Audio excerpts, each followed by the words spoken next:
అందరికీ నమస్కారం. Welcome to prime 9 insider. నేను రాజు. జనసేన పార్టీ ఆవిర్భావ సభలో పవన్ కళ్యాణ్ చేసినటువంటి వ్యాఖ్యల మీద చాలామంది మేధావులు బయటకు వచ్చి రకరకాలైనటువంటి వ్యాఖ్యలు చేస్తున్నారు, విమర్శలు చేస్తూ ఉన్నారు. పవన్ కళ్యాణ్ ఒకప్పుడు చెగువీరా సిద్ధాంతాలను తీసుకొచ్చాడు, ఇప్పుడేమో సావర్కర్ లాగా మారాడు. సో అప్పుడేమో విప్లవ సిద్ధాంతాలు పాటించారు, ఇప్పుడేమో సనాతన ధర్మం అని చెప్పేసి జనాల్ని ఏమారుస్తున్నాడు. అంతేకాకుండా గతంలో హిందీకి వ్యతిరేకంగా మాట్లాడాడు, ఇప్పుడేమో హిందీకి అనుకూలంగా మాట్లాడాడు. అసలు పవన్ కళ్యాణ్ లెఫ్టా రైటా రెండింటికి మధ్యలోనా ఏంటి అనేది తెలియట్లేదని చెప్పేసి కొంతమంది మేధావులు మాట్లాడుతున్నారు. కొన్ని మీడియా ఛానల్స్, కొన్ని ఆంగ్ల పత్రికల్లో కూడా ఈ కథనాలు ప్రచురితమయ్యాయి. అసలు వాస్తవంగా పవన్ కళ్యాణ్ ఏం చేశారు, పవన్ కళ్యాణ్ ఏం మాట్లాడారు అనేటువంటి అంశాలు పక్కన పెడితే భారతదేశంలో ఎన్నో రాజకీయ పార్టీలు ఉన్నాయి. ఆ రాజకీయ పార్టీలు స్థాపించినటువంటి వ్యవస్థాపకులు రకరకాలైనటువంటి అప్పుడున్నటువంటి సామాజిక పరిస్థితులకు అనుగుణంగా సమాజానికి ఏది అవసరమో దానికి అనుగుణంగా వాళ్ళు నిర్ణయాలు తీసుకుంటూ ముందుకు వెళ్తూ ఉన్నారు. ఫర్ ఎగ్జాంపుల్ నేను చెప్తాను. ఇప్పుడు పవన్ కళ్యాణ్ గురించి మాట్లాడేటటువంటి అతిపెద్ద మేధావుల గురించి నేను మాట్లాడతాను.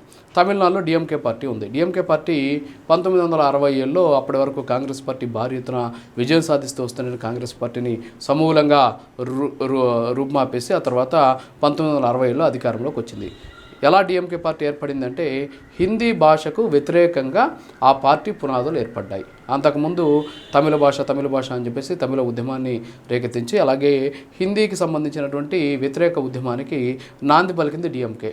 సో కాబట్టి డిఎంకే పార్టీ పునాదులన్నీ కూడా ఎక్కడి నుంచి వచ్చాయంటే హిందీకి సంబంధించినటువంటి వ్యతిరేక ఉద్యమం ద్వారా డిఎంకేని అక్కడ ఉన్నటువంటి ప్రజలు ఆదరించారు. అంటే తమిళ భాష ప్రాంతీయ భాష అనేటటువంటి అంశంతో ఆ సెంటిమెంట్ మీద అక్కడ డిఎంకే గెలిచింది.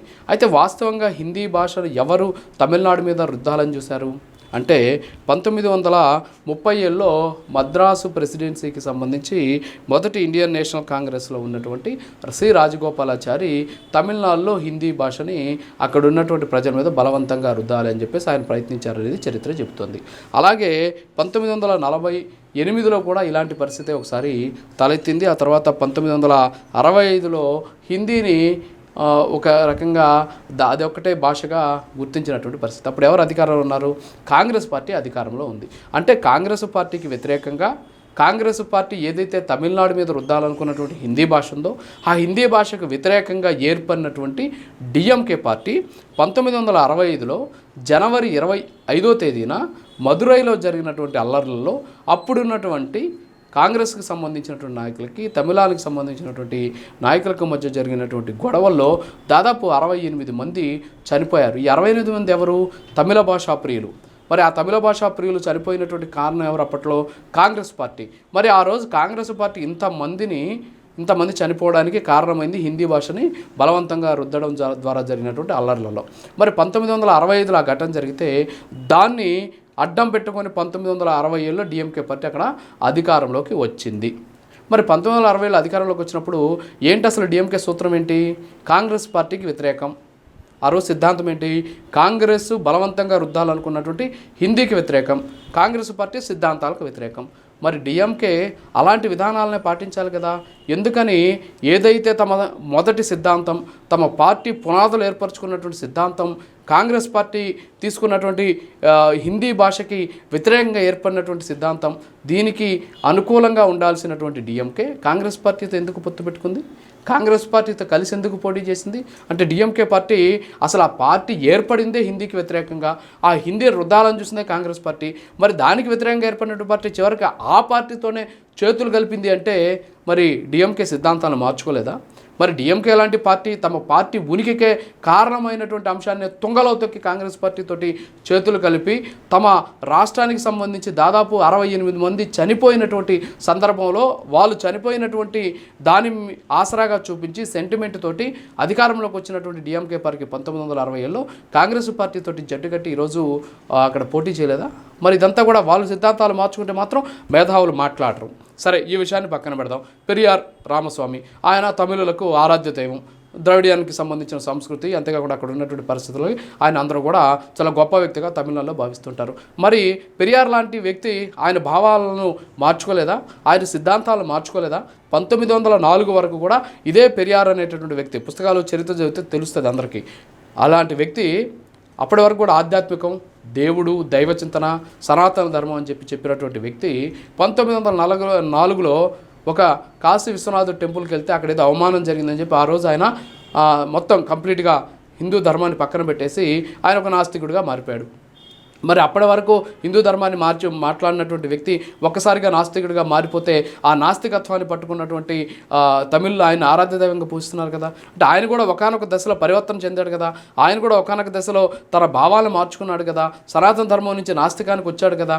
మరి అలాంటి వ్యక్తి, అలాంటి మహనీయులే తమ సిద్ధాంతాలను మార్చుకున్నప్పుడు పవన్ కళ్యాణ్ గారు ఇప్పుడున్నటువంటి పరిస్థితులకు అనుగుణంగా ఆయన మాట్లాడుతుంటే ఎందుకు వీళ్ళందరికీ, ఇలాంటి మేధావులందరికీ ఉలికిపాటుకు గురవుతున్నారు? సరే, ఇవన్నీ పక్కన పెడదాం. పవన్ కళ్యాణ్ గారు ఏం మాట్లాడారు? హిందీ భాష గురించి మాట్లాడారు. బహుభాషా విధానం ఉండాలని చెప్పారు. అసలు బహుభాషా విధానానికి సంబంధించి తమిళనాడులో జరుగుతున్నటువంటి ఆందోళనకి సంబంధం ఏంటంటే అక్కడ ఎన్ఈపి అంటే నేషనల్ ఎడ్యుకేషన్ ప్లాన్ 2020 అని చెప్పేసి జాతీయ విద్యా విధానం అక్కడ ఉంది. సో దేశవ్యాప్తంగా ఇచ్చారు. ఆ జాతీయ విద్యా విధానంలో మనం చూస్తే కొన్ని అంశాలు అక్కడ ఉన్నటువంటి తమిళనాడు ఏమంటుందంటే హిందీని మా మీద బలవంతంగా రుద్దుతున్నారు అని చెప్పి చెప్తూ ఉన్నటువంటి పరిస్థితి. దాంట్లో ఒక్కసారి జాతీయ విద్యా విధానానికి సంబంధించినటువంటి ఆ మార్గదర్శకాలు మనం కానీ చూస్తే దాంట్లో స్పష్టంగా చెప్పింది త్రిభాషా విధానం. ఈ త్రిభాషా విధానంలో భాషను ఎంపిక చేసుకోవడం విద్యార్థుల ఐచ్ఛికం, అంటే వాళ్ళ ఇష్టం వచ్చినటువంటి భాషను వాళ్ళు ఎంపిక చేసుకోవచ్చు. అయితే ఇందులో ఒక విదేశీ భాష ఉండాలి, అలాగే 2 జాతీయ భాషలు ఉండాలి, భారత జాతీయ భాషలు ఉండాలి. అంటే అది మాతృభాష అయి ఉండొచ్చు, మాతృభాషతో పాటు ఇంకొక జాతీయ భాష, అది ఏదైనా కావచ్చు, తెలుగు కావచ్చు, మలయాళం కావచ్చు, కన్నడం కావచ్చు, అలాగే మరాఠీ కావచ్చు, హిందీ కావచ్చు, ఏ భాష అయినా సరే ఎంచుకోవచ్చు.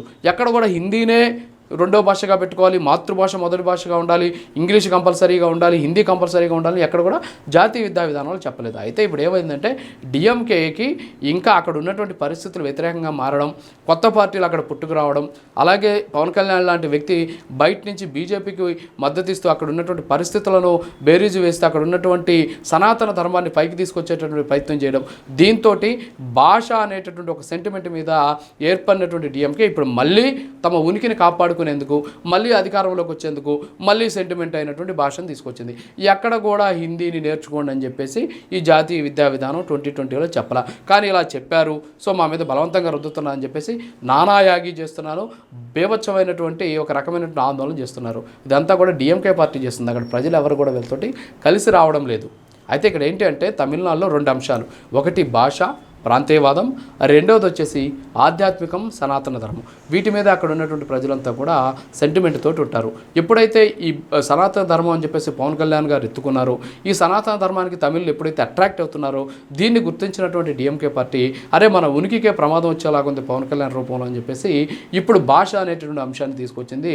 2020లో ఇచ్చినటువంటి ఈ నేషనల్ ఎడ్యుకేషన్ ప్లాన్ని ఇప్పుడు తెరపైకి తీసుకొచ్చి మా మీద హిందీని బలవంతంగా రుద్దే ప్రయత్నం చేస్తున్నా అని చెప్పేసి ఆ విధానంలో లేనటువంటి అంశాలను అక్కడ ఉన్నటువంటి ప్రజలకు చెప్పి లబ్ధి పొందేటటువంటి ప్రయత్నం చేస్తుంది. మరి ఇవన్నీ మాట్లాడినటువంటి పవన్ కళ్యాణ్ గారి గురించి నువ్వు సిద్ధాంతాలు మార్చుకున్నావు, నువ్వు అప్పుడు హిందీ బాగుందన్నావు, ఇప్పుడు హిందీ బాగలేదన్నావు, సో ఇష్టానుసారంగా మాట్లాడుతున్నారు. పెద్ద పెద్ద మహనీయులు తమ సిద్ధాంతాలను మార్చుకున్నారు.